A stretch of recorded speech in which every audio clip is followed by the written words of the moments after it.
Hello everyone, welcome to EduTap and welcome to Finance 360-degree session. In today's session, we are going to discuss one very important notification, the press release of the Reserve Bank of India, that is regarding the RBI that has issued the revised draft directions on investment by the regulated entities in the alternative investment funds. Okay, now I will inform you in this session that why this draft circular or why this draft direction is very important, what all things that you have to focus on in these directions, as well as at the last I will give you a disclaimer also, okay, that will inform you that how important the draft circulars are.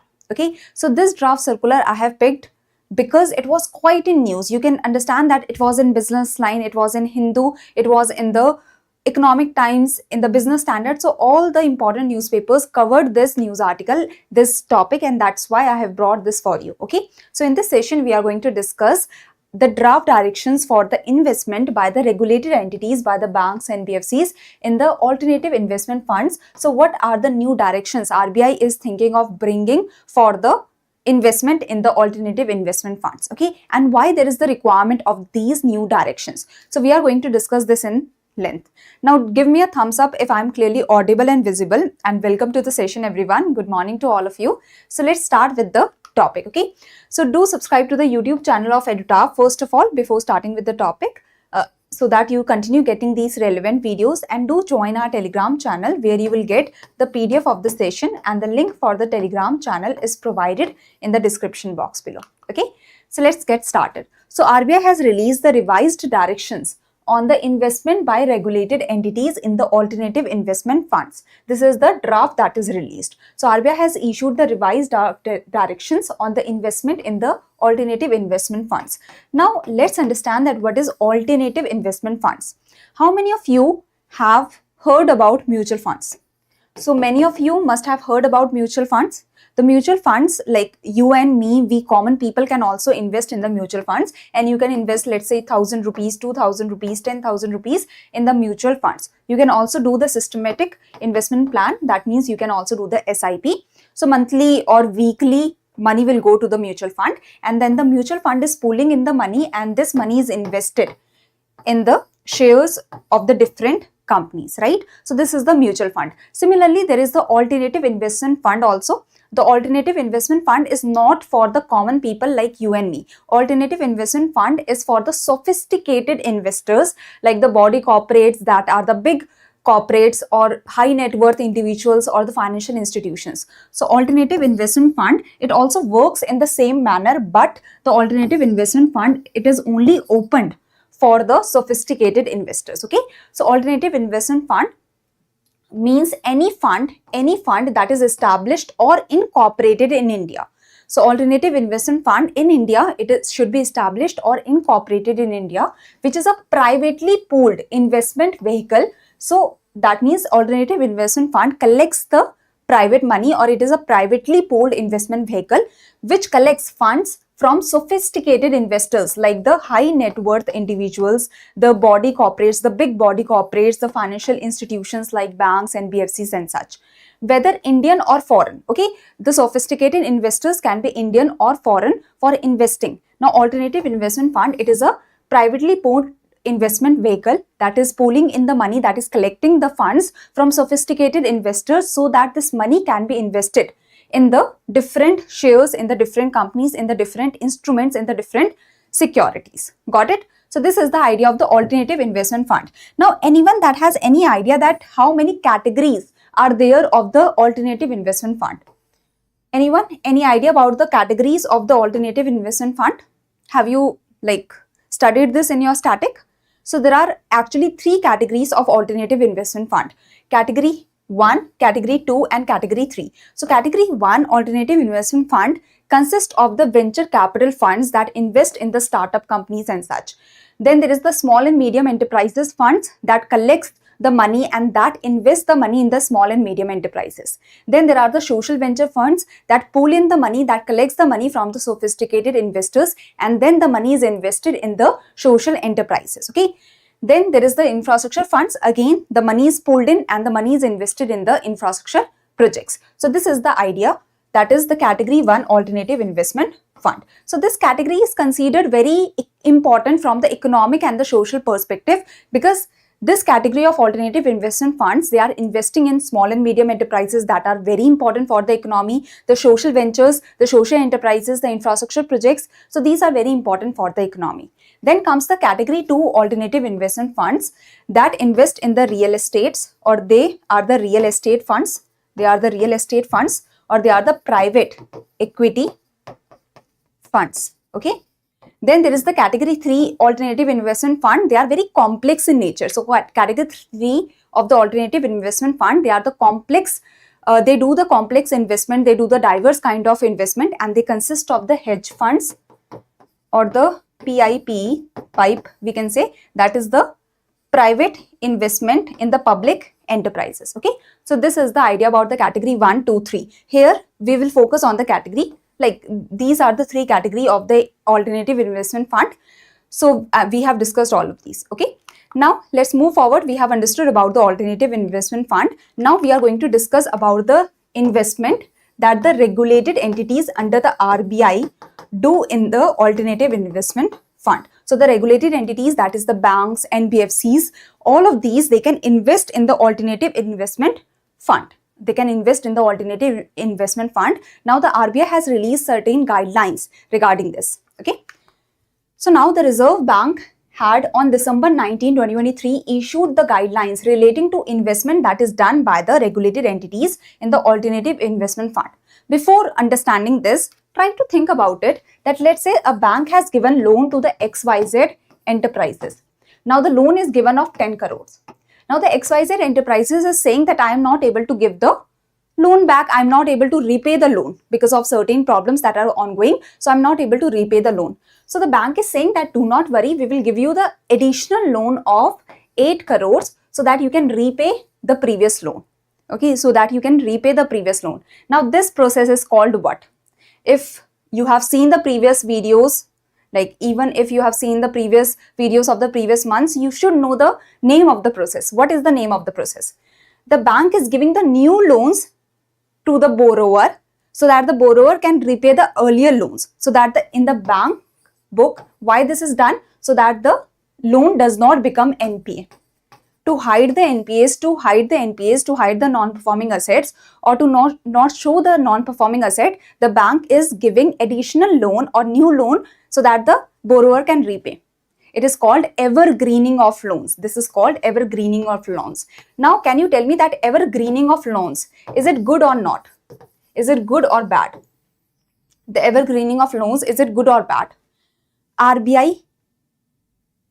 Evergreening of loans is considered very bad by the RBI, and RBI has mandated the banks, or RBI has advised the banks to not do so because it is very wrong.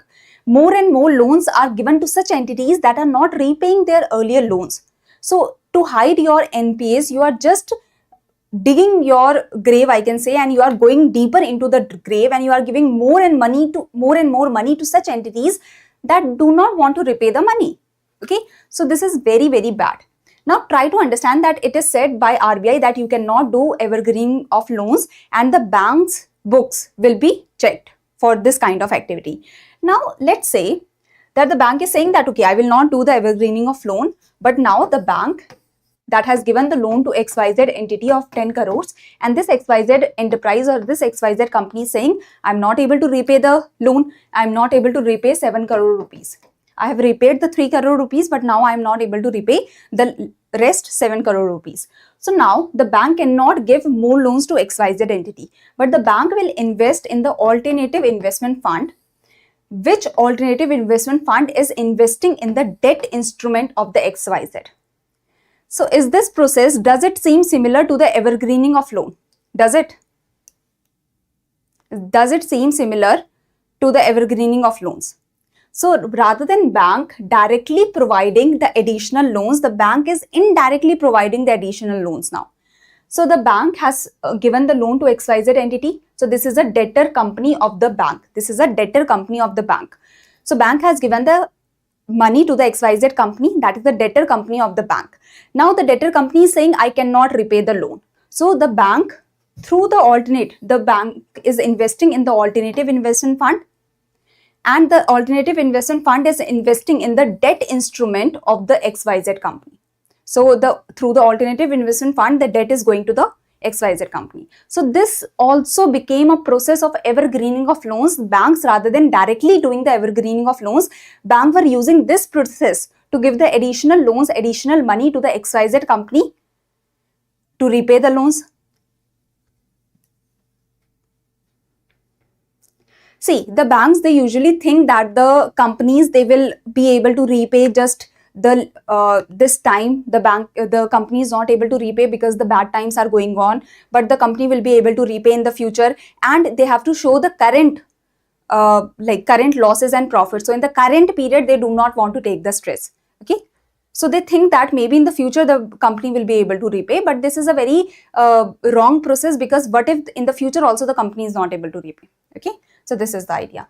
So see, what was happening, that the Reserve Bank had on December 19, 2023 issued guidelines relating to investment that is done by the regulated entities in the alternative investment fund, with the objective of addressing certain concerns relating to possible evergreening through this route, because the RBI recognized that this route can be used for the evergreening of loan. Okay, so RBI released the guidelines on December 19, 2023. Now, certain clarifications were issued dated March 27, 2024. So the guidelines were issued in 2023, but the clarifications were provided in 2024. Okay. Now, on a review, it is observed that the regulatory. Now, this is the time period of 2023-2024. Now, in 2025, what has happened? Now, in 2025, what has happened? That the RBI has recognized, the RBI has observed that the regulatory measures that were taken by the Reserve Bank of India, the guidelines that were issued by the Reserve Bank of India, they have brought financial discipline among the regulated entities regarding their investment in the alternative investment funds. So that means the regulated entities, such as your banks, NBFCs, they are becoming more disciplined by themselves, and they are doing the right investment in the alternative investment fund.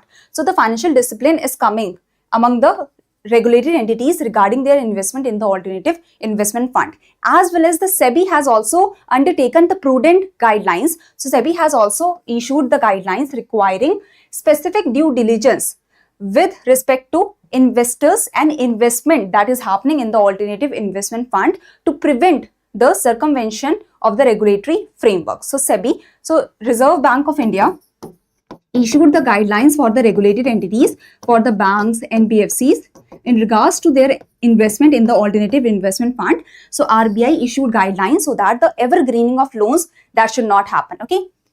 Now, next is that SEBI also issued guidelines. The SEBI also issued guidelines in regards to the investment and the investors in the alternative investment funds, so that the circumvention of regulatory framework should not happen. Whatever RBI has said, that rules have to be followed, as well as whatever SEBI has said, that rules have to be followed. So SEBI also issued guidelines so that to prevent the facilitation of circumvention of regulatory frameworks, to prevent the circumvention of regulatory frameworks, the SEBI also issued the guidelines. Okay.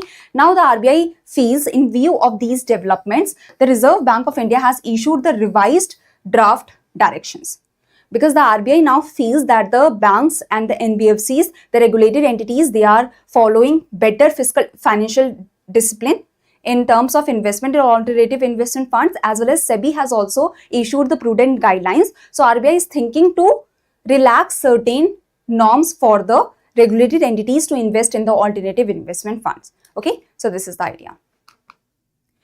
Now, this is the draft circular that is released by the Reserve Bank of India. This is the draft directions that is released by the Reserve Bank of India. So the new directions that will be released, these directions shall be called the Reserve Bank of India Investment in Alternative Investment Fund Directions 2025. So this will become, this is the draft direction right now. The final directions will be called this, and this will become very, very important, because you can understand that these are the new directions. The earlier directions will be removed, and this will be the new direction for the regulated entities to invest in the alternative investment fund. Now these directions shall come into force from the date of final issue of the directions. Okay. Now, Applicability is always very important because in the last year you have seen the question from the applicability also. So these draft directions or the final directions will be applicable on which entities? On all the commercial banks, including small finance banks, local area banks and regional rural banks. Now why the payment banks are not included here? Why the payment banks are not included here? Anyone can tell me? Because it is small finance bank, local area banks, regional rural banks, but the payment bank is not included. Now next is primary urban cooperative banks, state cooperative banks, central cooperative banks, all India financial institutions, non-banking financial companies, including housing finance companies. So all these entities, these draft directions are applicable on all these entities. Okay. Now payment bank, they do not give loans. They do not give loans. That's why the evergreening problem is not present in the case of payment, payment bank. Okay. Yes.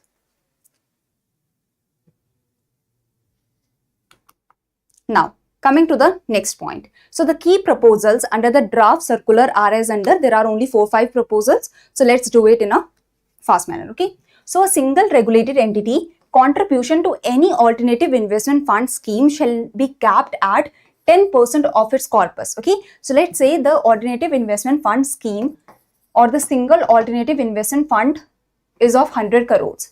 So, a single regulated entity contribution can be maximum at 10%, can be maximum up to 10 crores only of the corpus. Collectively, all the regulated entities under the Reserve Bank of India, they have a ceiling of, they have a cap of 15% that shall apply for investment by all the regulated entities in the alternative investment fund. So that means on the single basis, the cap is 10%. On the basis of collective basis, the cap is of 15%. Okay. So a single regulated entity can maximum invest up to 10% of the corpus of alternative investment fund, while all the regulated entities combined, they can have the maximum investment of 15% in the corpus of the alternative investment fund. Okay. Investment by the regulated entity up to 5% of the corpus of alternative investment fund. That means if the corpus of the alternative investment fund is of 100 crores, the investment by a regulated entity can be up to 5 crores only. Can be up to 5% only without any restriction. So this is without any restriction. The regulated entity can invest up to 5% without any restriction, without any further problems or further explanation or such. Okay. But if the investment by any regulated entity exceeds 5%, now here the main guideline is this. Okay. So downstream investment, downstream debt investment. See what happens that let's say the bank has given the loan to the XYZ entity. Now this XYZ entity is the debtor company of the bank because the loan is given to this XYZ company. So this XYZ company is the debtor company of the bank. Now bank, let's say, is investing in the alternative investment fund. That alternative investment fund is investing in the debt instrument of the XYZ company. So this is called downstream debt investment. This is called downstream debt investment for the bank because bank is having the debt investment in a way for this XYZ company. So the basic idea is that if the bank has given a loan to the XYZ entity, this is the debtor company of the bank. Now, if the alternative investment fund is investing in the debt instrument of this company and the bank has a part of the money that is going to the XYZ company through the debt instrument. So this is the downstream debt investment. This is the downstream debt investment that the bank is doing. And this should not be done. Okay. So the basic idea is that if an investment by any regulated entity exceeds 5% of the corpus of the alternative investment fund, and if the scheme has a downstream debt investment in a debtor company. So debtor company, basically debtor company of the regulated entity shall imply any company to which the regulated entity has currently or previously given loan during the preceding 12 months. So basically, if the regulated entity has given the loan to a company in the previous 12 months, so in this case, this company is the debtor company of the bank, okay, or the NBFC. So this is the idea that here the debtor company, if the downstream debt investment is happening in the debtor company, if the downstream debt investment is happening in the debtor company, in this case, the regulated entity shall be required to make 100% provisions to the extent of its proportionate investment in the debtor company through the AIF scheme. So basically, if the bank has done the investment of, let's say, 7 crores in the alternative investment fund, out of this 2 crores is invested in the debt instrument for this debtor company. So the provisions, you tell me that how much of the provisions will have to be made? The 7 crores of provisions or 2 crores of the provision? What do you think? What do you think? How much of the provisions has to be made? So bank has invested, the alternative investment fund corpus is of 100 crores. Okay, the bank has invested 7 crores in the alternative investment fund. Out of this, the 2 crore is going as a debt to the XYZ company, or the 2 crores from this 7 crores of the investment by the bank. This 2 crore is going in the debt instrument, that is the money going to the XYZ through the debt instrument. So the provisions will have to be made of 100% of the investment that is happening in the debtor company through the debt instrument. So that means this 2 crores of provisions will have to be made by the bank. This clear? This is clear? Very good, Sai. Sai gave the answer, right? So yes. So this is the idea, okay? The regulated entity shall be required to make 100% of the provisions to the extent of its proportionate investment, the investment that is happening in the debtor company through the alternative investments fund, through the debt investment, Why I am specifically saying debt investment, that you will understand in the next point. But any confusion till now? Any confusion till now? So it is basically said,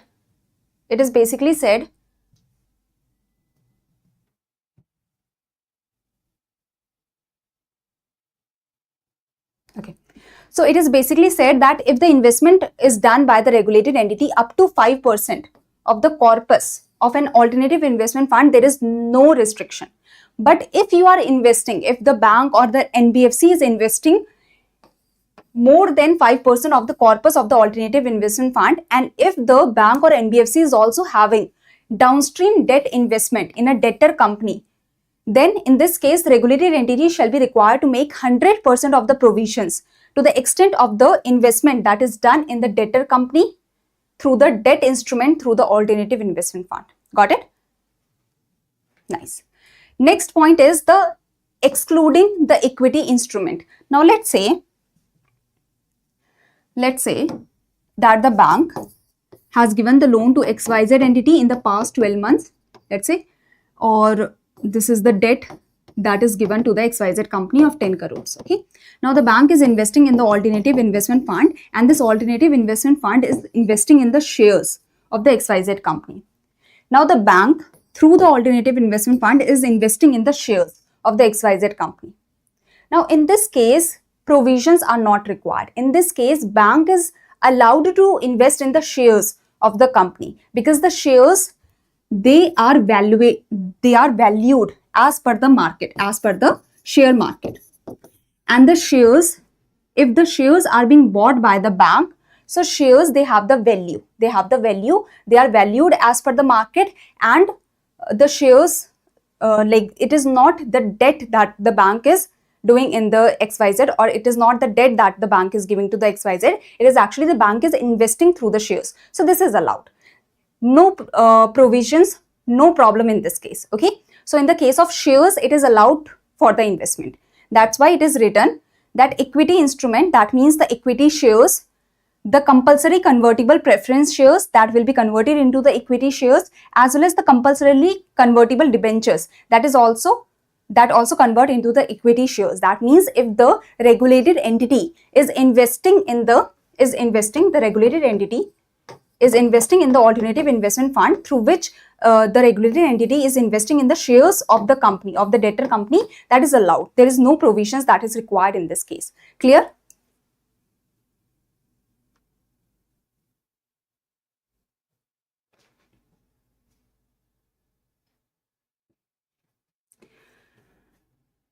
Okay, so this point is clear. Okay, now regulated entity shall be required to make 100% of provisions. That means regulated entity, that is bank, will have to make 100% of the provisions. That means if 2 crore is invested in the debt instrument of the XYZ company, so this 100% of provision, that means 2 crore of provision, the bank has to maintain with itself. This is the basic idea, okay? So basically, if the bank has given the loan to XYZ company and the bank is investing in the alternative investment fund, and through this alternative investment fund is doing the debt investment, is doing the debt instrument investment in the XYZ. So that means debt instrument of the XYZ is being bought and the debt is provided to this XYZ through the alternative investment fund. Now the bank has invested 7 crores in the alternative investment fund, out of which 2 crore is invested through this debt instrument in the XYZ. So if 2 crore is invested in the debt instrument of the XYZ, that means this is the downstream debt investment. This is the downstream debt investment. The bank through the AIF is investing in the debt instrument of the XYZ company and is giving the money, debt money to the XYZ company. So in this case, 100% of provision has to be made by the bank with itself. So if 2 crore is invested in the debt instrument of the debtor company, so 2 crore of the provisions will have to be maintained. But let's say that the bank is investing through the alternative investment fund, the bank is investing in the shares of the debtor company. So in this case, there is no requirement of the provisions. This is the idea. Okay, very good. So I hope this is very much clear. Now coming to the next point, RBI may exempt certain alternative investment funds in consultation with the government that have been set up for the strategic purposes. That means these guidelines will not be followed by certain alternative investment funds that the RBI declares. Okay, so RBI may exempt certain alternative investment funds from these guidelines. Okay, so why these certain alternative investment funds will be exempted from the guidelines? Because these alternative investment funds, like the infrastructure funds, they invest in the infrastructure. So there is more requirement for more investment in these funds, okay, and they are economically very beneficial. So the RBI is thinking to exempt certain alternative investment funds that are working in the domain of social and economic, domain. So like the small and medium enterprise funds that provide the funds to the small and medium enterprises, the social venture funds that provide the funds to the social enterprises. So RBI may exempt certain alternative investment funds that are working in the domain of social and economic benefit or social and economic domain. So these kind of funds can be exempted from the guidelines. Okay.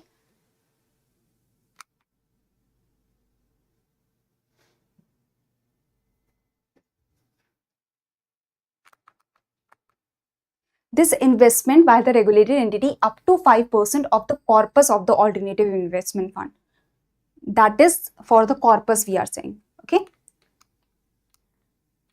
Now coming to the last few points. So this is the last slide. First of all, if the regulated entities, and then I will give you a disclaimer, that is also very important. Okay.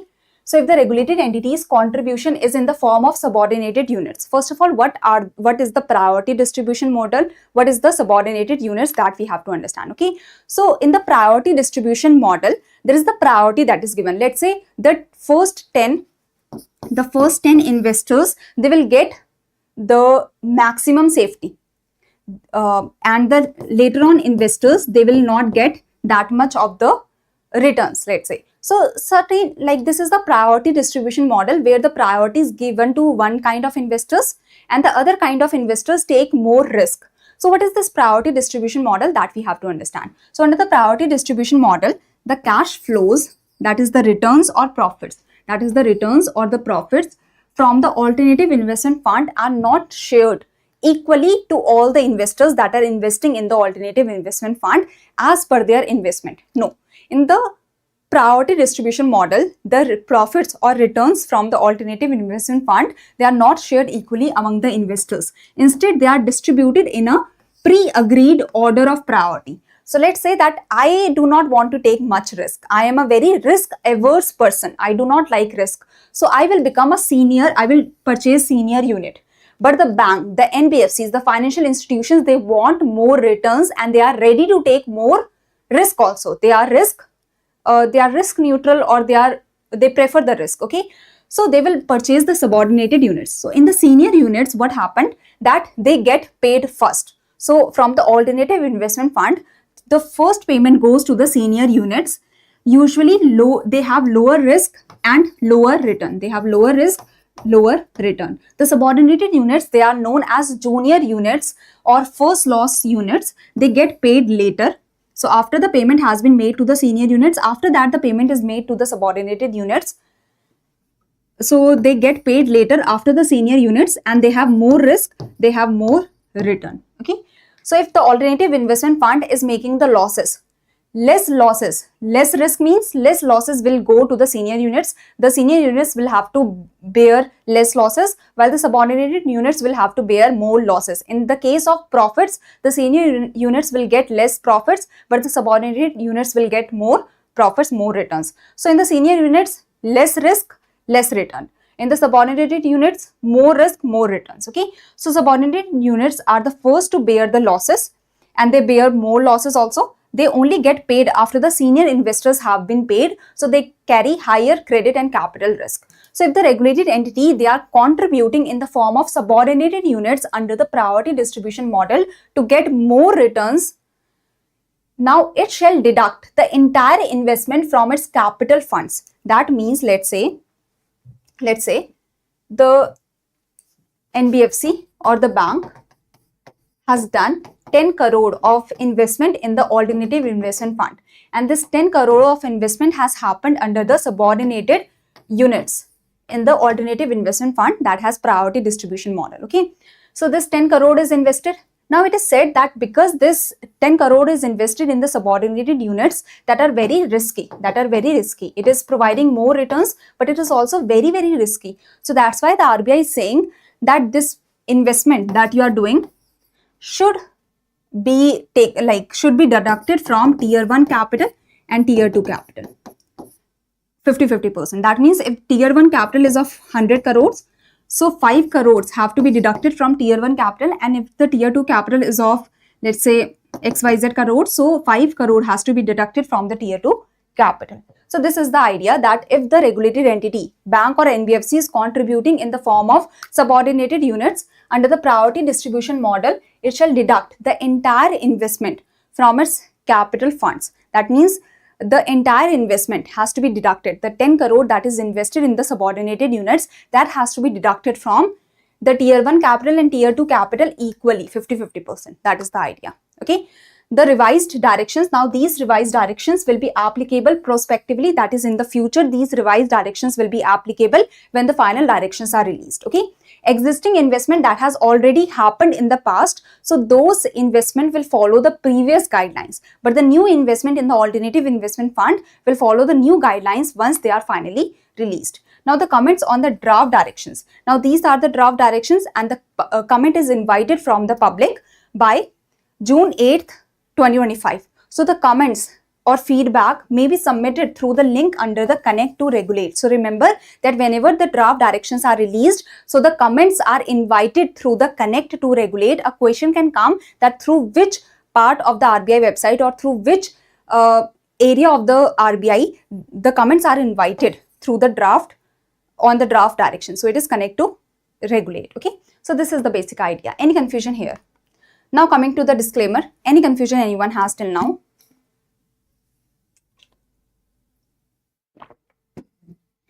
So see, disclaimer is basically first that draft directions, they are less important as compared to the master direction, right? Because draft directions, they are just draft. When the final guidelines come, so always wait for the final guidelines. Always wait for the final guidelines to be released and cover the final guidelines. Okay. But let's say that you are very near to the examination is next week, or the examination is just in 15 days, then whatever draft directions are there, that also has to be covered if the final one is not released. But right now you have the time of 1 month or 45 days, 50 days for the examination, right? Notification is not out, so there is a lot of time. So wait for the final directions. Why I have taken the session on the draft direction is because to explain you the points. to explain you the points about the alternative investment fund and the investment by the regulated entity in the alternative investment fund. The percentages you can focus on, the percentages you can remember once the final guidelines are out. So this is a very clear cut disclaimer that the draft directions, they are not important if the master action is out, and wait for the master action for now, because the examination, there is time for the examination, so you can wait for the final guidelines, and once the final guidelines are out, then you can focus on the percentages and the data points. Why I took this draft direction? Because I knew that once the exam is near, then the sessions might not be so lengthy, or the time might not be much to explain in depth. That's why I explained you the points right now, but the percentages you can focus on from the final guidelines. That is the idea. Now the next point is that in the RBI EduTap document that is provided in the course, right now we are like, the team is not covering the draft directions, but the final guidelines are directly being covered, so that you have the, like, you are not like remembering all the points from both. Okay, so final guidelines are directly getting covered, but the draft directions will be covered if they are released near to the examination. Okay, this is the idea. So this is it for today. Just the basic points were there. Okay, these were the major points, that the investment by the regulated entities in the alternative investment funds, and then there was also one point regarding the subordinated units, that the regulated entities that invest in the subordinated units. So this is the whole idea. Now there is Perspective 360-degree series that is going on, and here Jaskaran sir is taking the sessions to give you the art of to tell you the art of writing the answers, and this is a very good series for your answer writing, and it is on Monday, Wednesday and Friday at 5 p.m. So you can see the session and you can know the art of writing the answers, and you can also write the answers in the comment section of this series that gets evaluated. Okay, so this is it. This is the first question. I hope you will be easily able to write the answer and you will be able to answer this question. So draft directions, for now you can read the draft directions from the understanding perspective, but do follow the final guidelines for the data points. And in the RBI EduTap, the draft directions are not being covered for now. They might be covered near to the examination if the final guidelines do not come. Okay, so this is the idea. Thank you everyone. Thank you for joining. This is the first question, and now this is the second question. So thank you everyone, and do give the right answer of this question also. So directly from the session, right now you remember the percentages, but later on you do not have to follow the percentages of the draft directions. Follow the percentages of the master action. This session I took to explain you the meaning of the lines and the meaning of the direction. Okay, because the master action will not be much different from the